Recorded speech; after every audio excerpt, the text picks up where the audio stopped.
Hello, welcome to Sorare TV. This is my first episode on it. If you don't know me, I am simply Alex, and I'm joined today with Trip and B. Do you want to introduce yourself?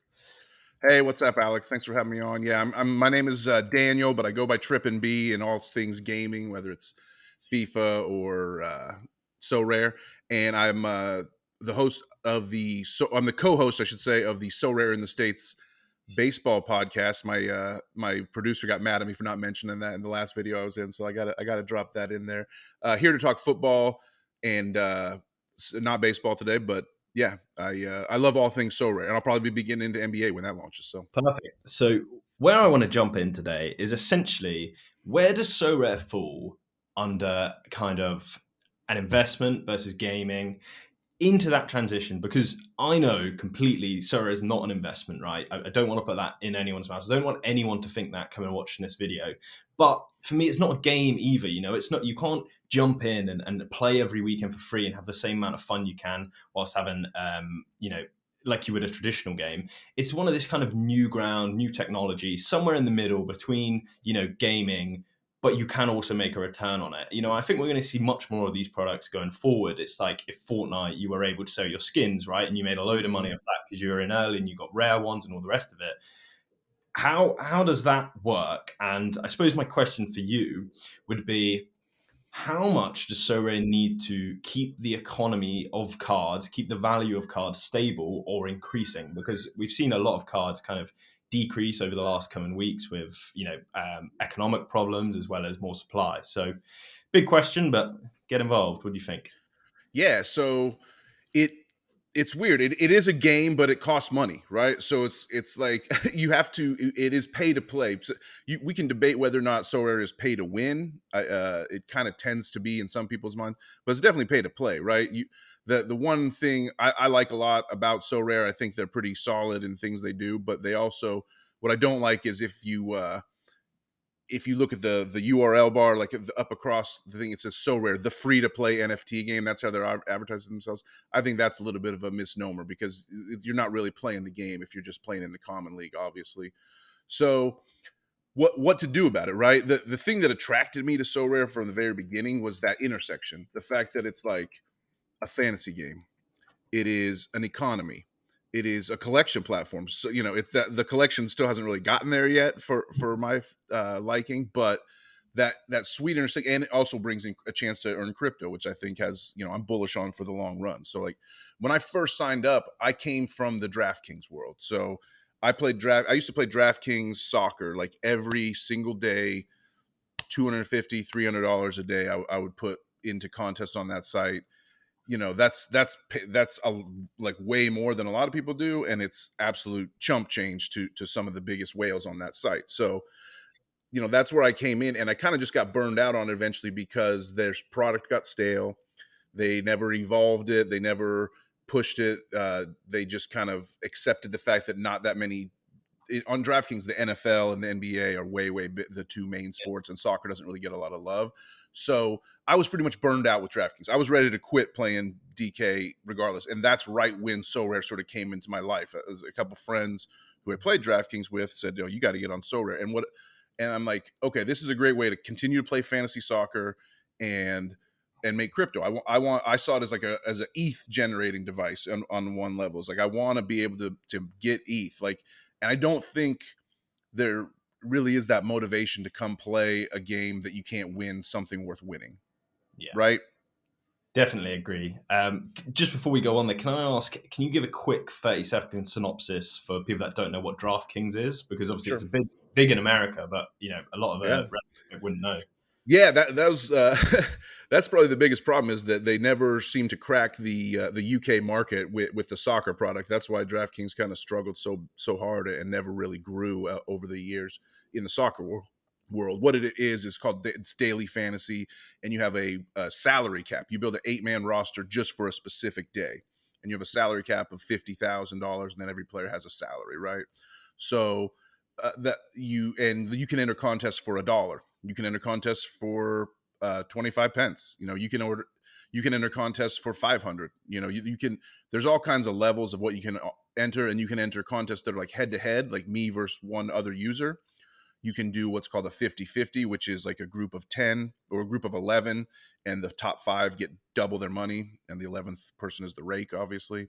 And then there's also what they call the guaranteed prize pool tournament, which is, 400 people, 4,000 people all put their money in, and the top 15-20% win the prizes on a ladder, And so what killed DraftKings, basically, in my mind, it's still running, it's still up and running. I even throw a fiver at it from time to time when there's a game I like still, but I don't play it as hardcore as I used to, because they made the prize structure all super top heavy. So it's like first place, you win 30% of the prize pool.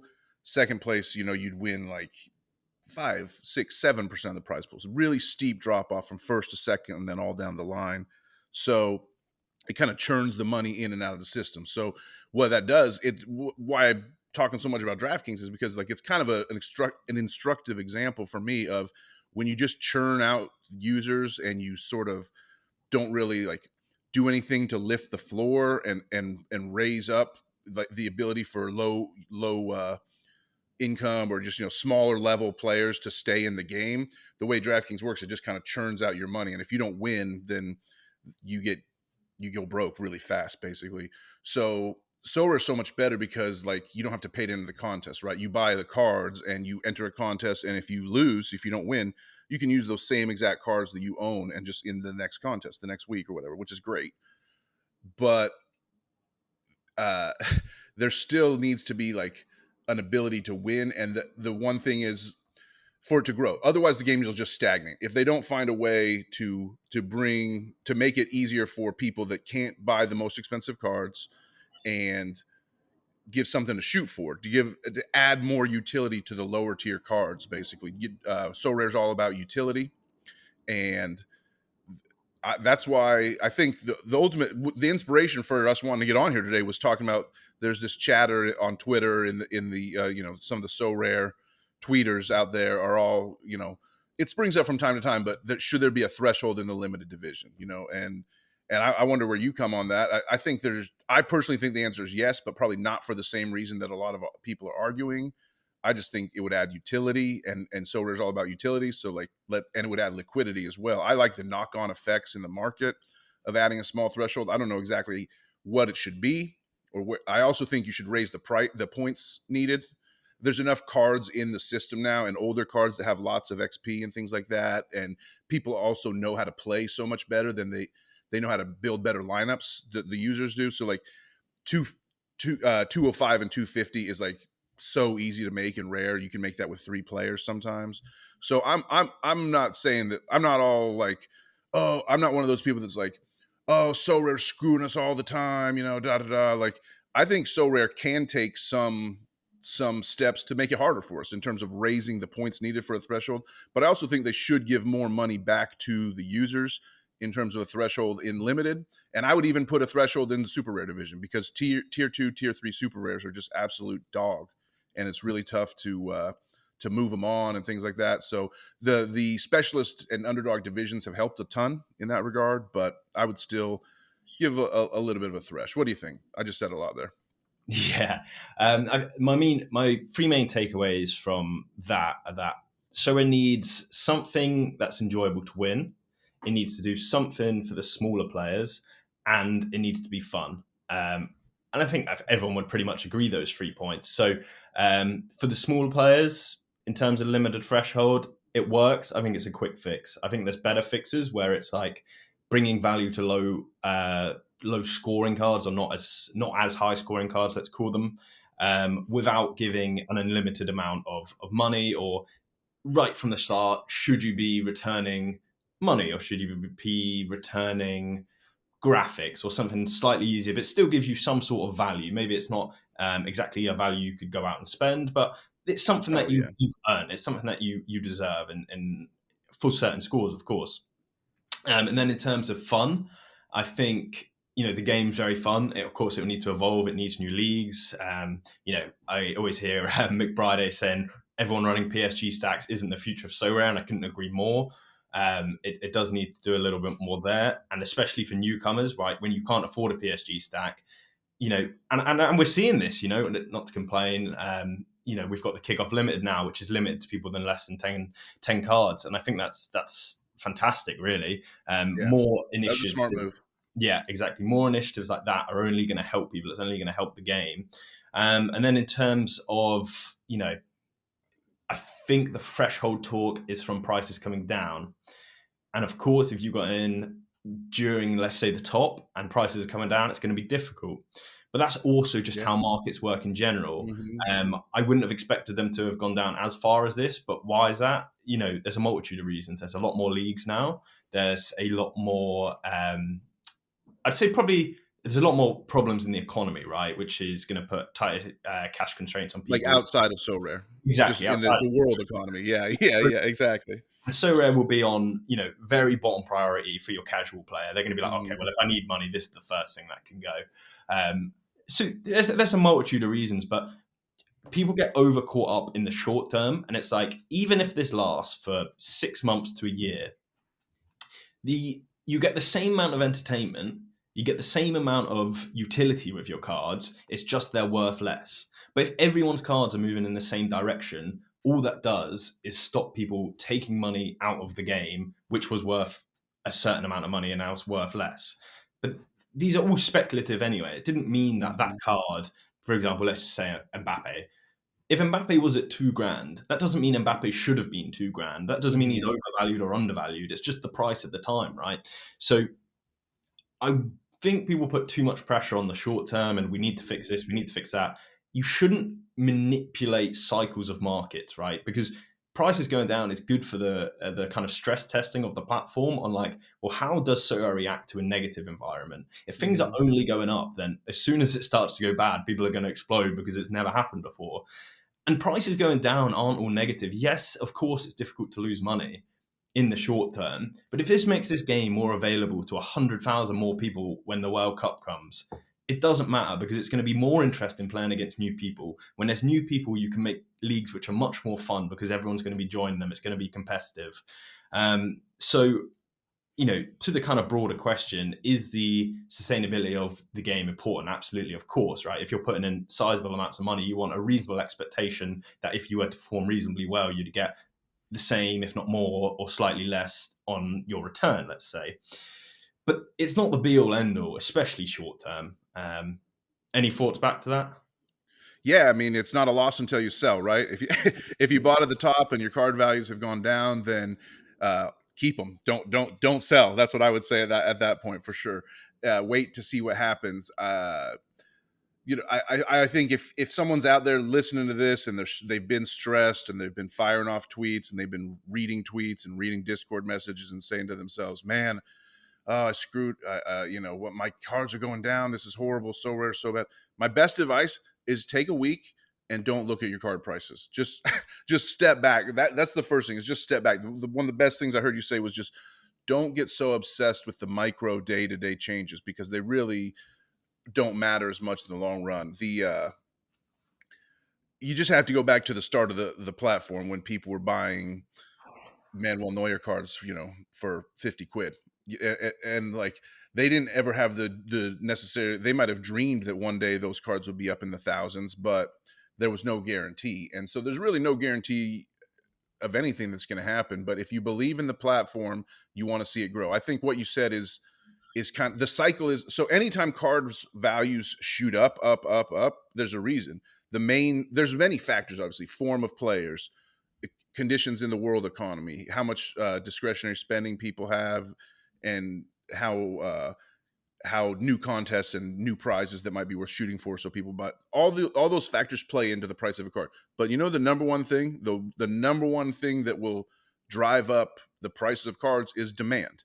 How do you get Yeah. more demand? Is more users. So it kind of is a cycle of where like the card prices come down and that attracts more people. Oh, more people now have a lower entry level in the game. Okay, I can get into this game now because the card prices are lower than they were a few months ago.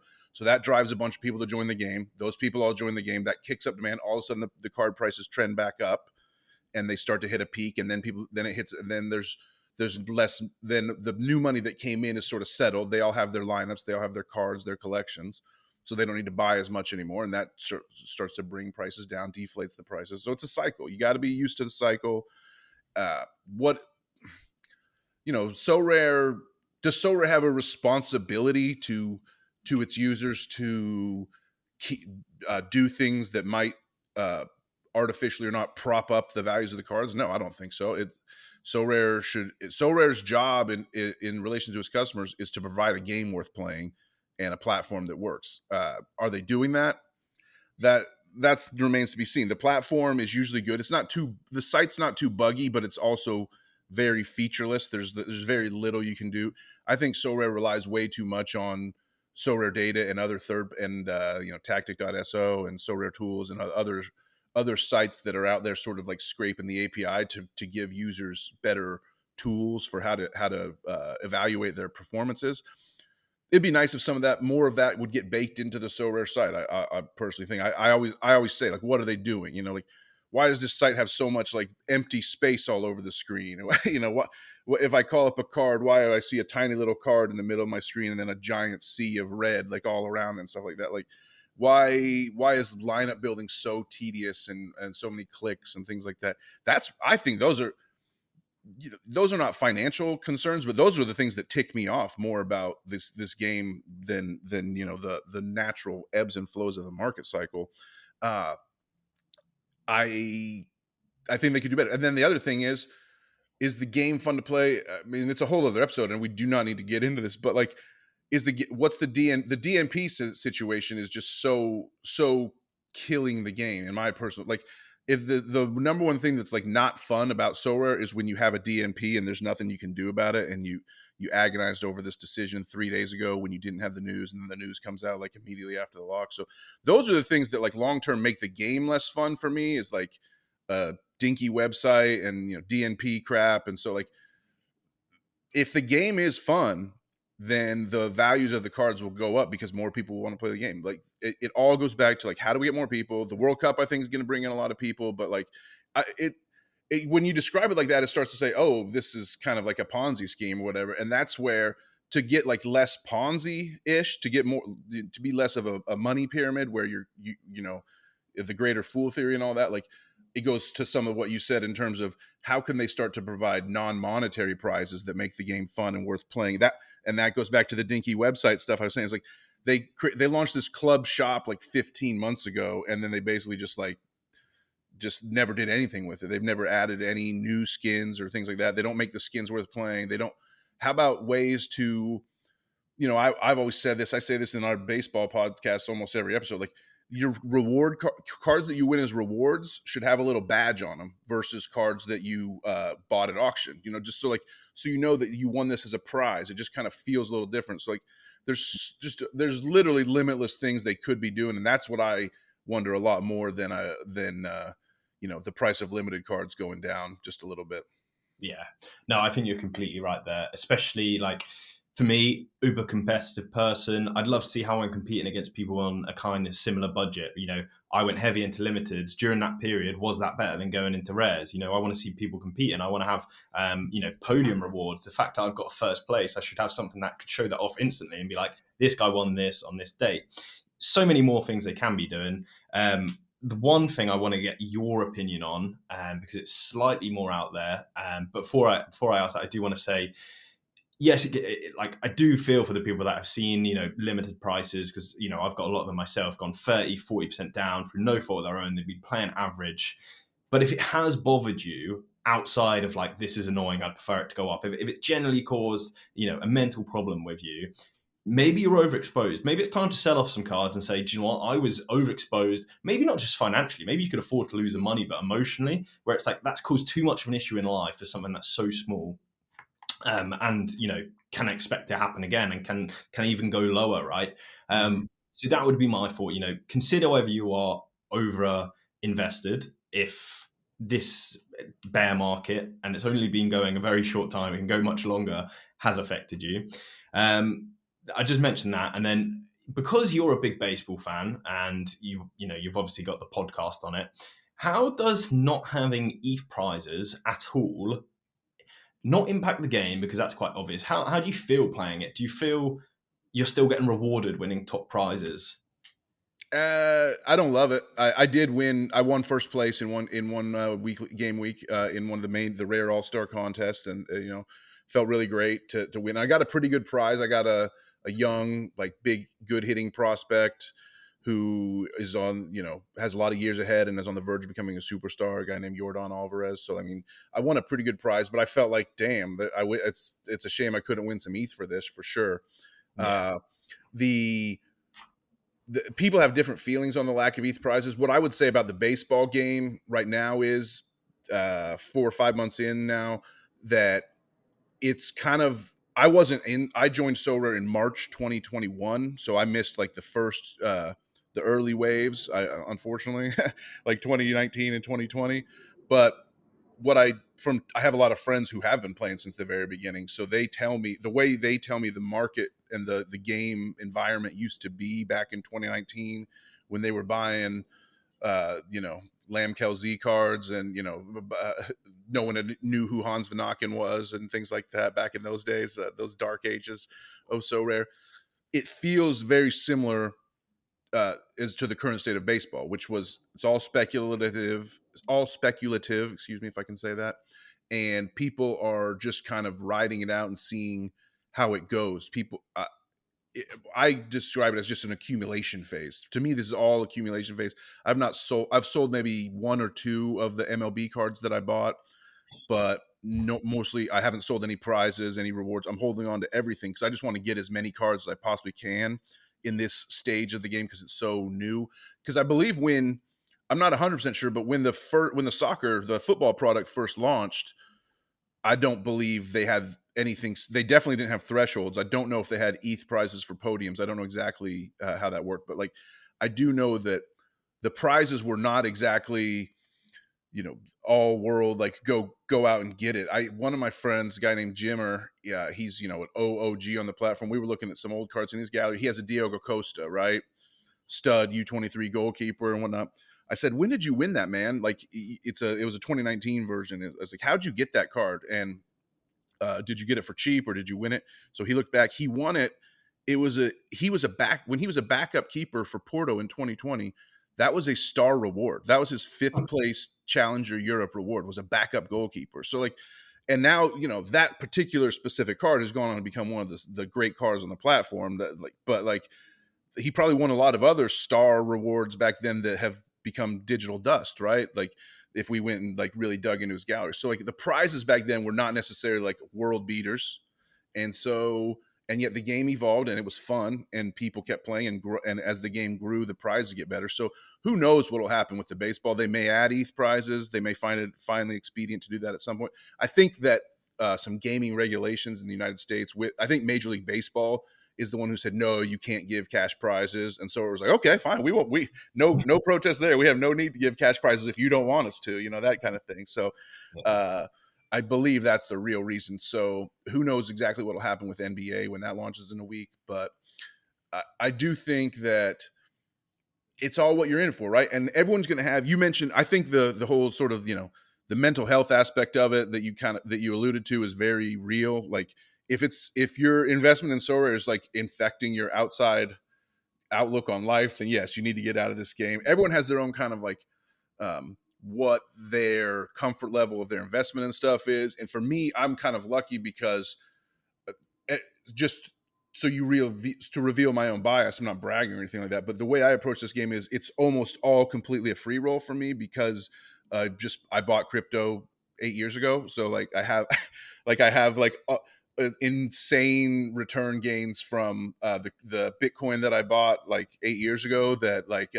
has allowed, if I was investing my paychecks into Sorare, if I was like saying I'm going to take 10% of my weekly paycheck and put in Sorare, I would have a lot more stress level, but I was able to just buy into this game purely based on money that I was considered sort of like house money. So it's a little easier for me. There's other people who have played the game and did put in some and have won.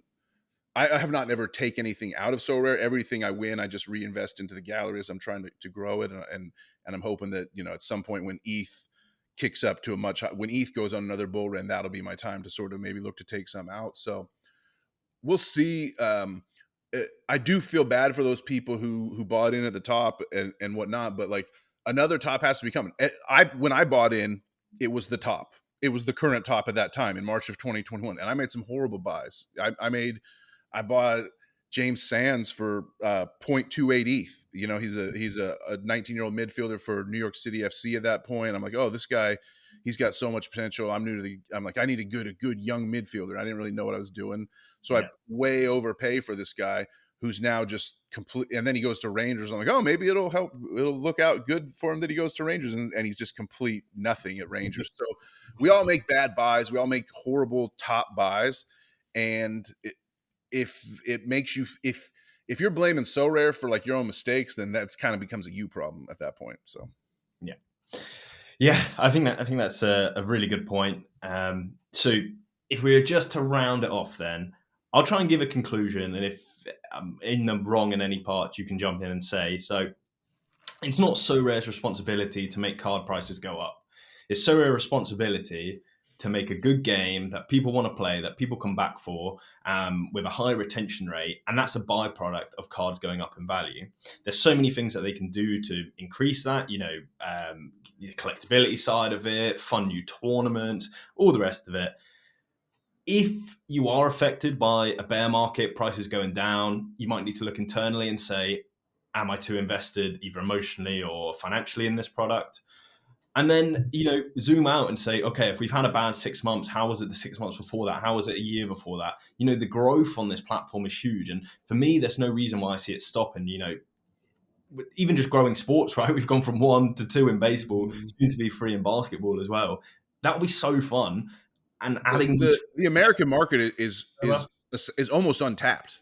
Like yeah, there's so much room to grow in the United States of America, which you have to think that's pretty promising. yeah. So don't sweat the short term. That would be my advice. I think I'm going to leave it there. Trippin, you got anything? Any closing words? No, I think you nailed it. You summed it up. And again, like it's a game we play for fun. If you're not having fun, then there's no shame in walking away. But if you have some good constructive ideas, my one thing is anybody who wants to put suggestions out there on Twitter about things that Sorare needs to do, et cetera, just make sure that you're actually being honest with yourself, that your idea is a good one for the community and not just like completely self-interested and designed to only benefit you and the way you play the game. So try to have a little bit of self-reflection and honesty before you hit send on that. And although I do appreciate the drama as well. So I have no problem with people giving me fodder to send their tweets on private message to other friends and be like, look at this moron. So, either way, it's fine. Yeah. So this has been So Rare TV. You can see my YouTube channel, Simply Alex. Otherwise, you can go and watch So Rare in the States. Great podcast. This channel has been taken over by 15 managers now. So there's going to be so many different opinions, so many more videos. If you did like it, leave a subscribe, leave a comment, let us know what you thought. And yeah, I guess that's pretty much it. So Rare TV, baby.